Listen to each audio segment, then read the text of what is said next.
Is there something, this is the main question, is there something, is there a set of ideas that Western civilization is predicated on that are more than just bloody opinion? That's the question. Because if there isn't, well then, what do you do about that? It's arbitrary. You're just holding it for no reason whatsoever. It could be a different system. There's no reason to stick with it. All of those things. Like it takes the core out of it. Well, that was Nietzsche's claim, right? He said, you take the core metaphysical presupposition out from underneath Western civilization, or any civilization for that matter, and the whole thing loosens, shakes, and crumbles. Well, for Nietzsche, the metaphysical presupposition was God. Well, and then the question, of course, well, what even does that mean? And on one hand, it means, I suppose, adherence to a dogmatic set of beliefs. But then you might ask yourself, well, is there something else that it means? It means at least the hypothesis of some transcendent value. It means at least that.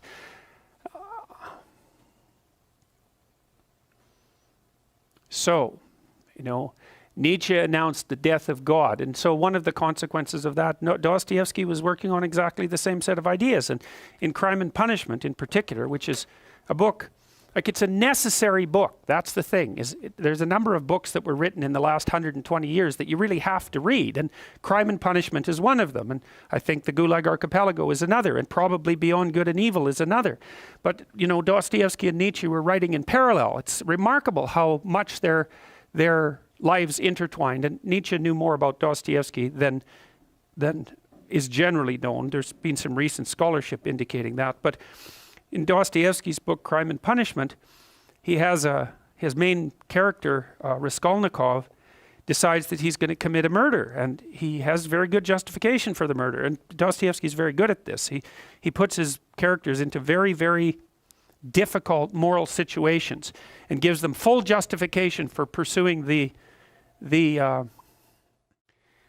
pursuing the pathway that they're pursuing. And so Raskolnikov, he's broke and starving. He wants to go to law school. His sister's about to prostitute herself, roughly speaking, by marrying a guy that hates her, that she hates, and he has contempt for her, at least acts in that manner. He's trying to rescue his mother as well, who's also in dire financial straits.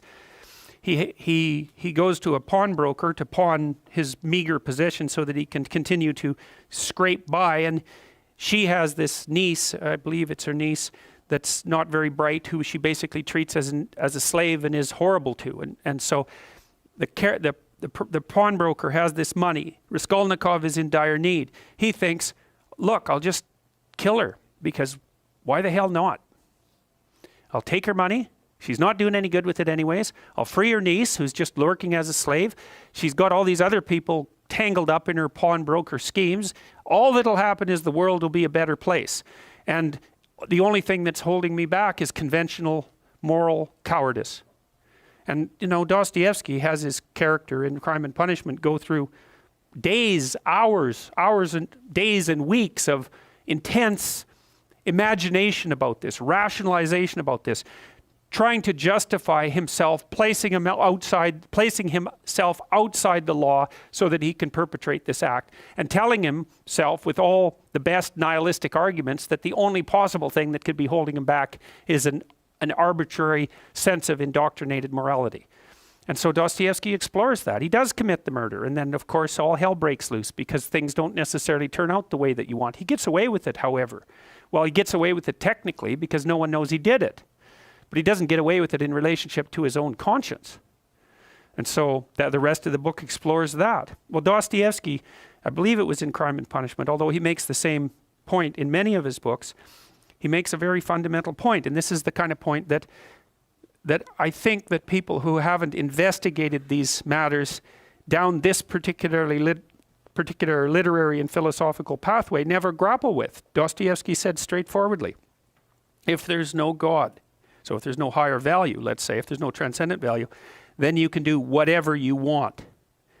And that's the question that he's investigating. And you see, this is why I have such frustration, say, with people like Sam Harris, the sort of radical atheists, because they seem to think that once human beings abandon their grounding in the transcendent, that the the plausible way forward is with a kind of purist rationality that automatically attributes to other people equivalent value. It's like, I just don't understand that. They believe that that's the rational pathway. What the hell is irrational about me getting exactly what I want from every one of you whenever I want it at every possible second? Why is that irrational? And how possibly is that more irrational than us cooperating so we can both have a good time of it? I don't understand that. I mean, it's as if the psychopathic tendency is irrational. There's nothing irrational about it. It's pure naked self-interest. How is that irrational? I don't understand that. Where's the pathway from rationality to an egalitarian virtue? Why the hell not every man for himself and the devil take the hindmost? It's a perfectly coherent philosophy. And it's actually one that you can institute in the world with a fair bit of material success if you want to do it. So I don't see. To me, I think that the universe that people like Dawkins and Harris inhabit is so intensely conditioned by mythological presuppositions that they take for granted the ethic that emerges out of that as if it's just a given, a rational given. And this, of course, precisely not Nietzsche's observation as well as Dostoevsky's. That's Nietzsche's observation. You don't get it. The ethic that you think is normative is a consequence of its nesting inside this tremendously lengthy history, much of which was expressed in mythological formulation. You wipe that out. You don't get to keep all the presuppositions and just assume that they're rationally axiomatic. To make a rational argument, you have to start with an initial proposition. Well, the proposition that underlies Western culture is that there's a transcendent morality. Now, you could say that's a transcendent morality instantiated in the figure of God. That's fine. You could even call that a personification of the morality. If you don't want to move into a metaphysical space, I'm not arguing for the existence of God. I'm arguing that the ethic that drives our culture is predicated on the idea of God, and that you can't just take that idea away and expect the thing to remain intact mid-air without any foundational support. Now, you don't have to buy that, but if you're interested in the idea, then you can read Nietzsche, because that's what he was trying to sort out. And it wasn't only Nietzsche who came to that conclusion. It was many people have come to that conclusion, but I think the two who've outlined it most spectacularly were Nietzsche and Dostoevsky. And Nietzsche is an unbelievably influential philosopher. You know, I don't think there was anyone that was more influential during the entire course of the 20th century, excepting a very, very tiny handful of other people, excepting the scientists. We won't bother with their discussion. You could put Marx in that category. You could put Freud in that category partly. But after that, the list starts to get a lot thinner, you know. So maybe there's 10 people up in that level. And Dostoevsky, of course, I think, I mean, if anybody ever prepares a list of the top 10 greatest literary figures in the world, he would be in the top 10 list. You know, I think he's perhaps second to Shakespeare and maybe above Shakespeare in my estimation.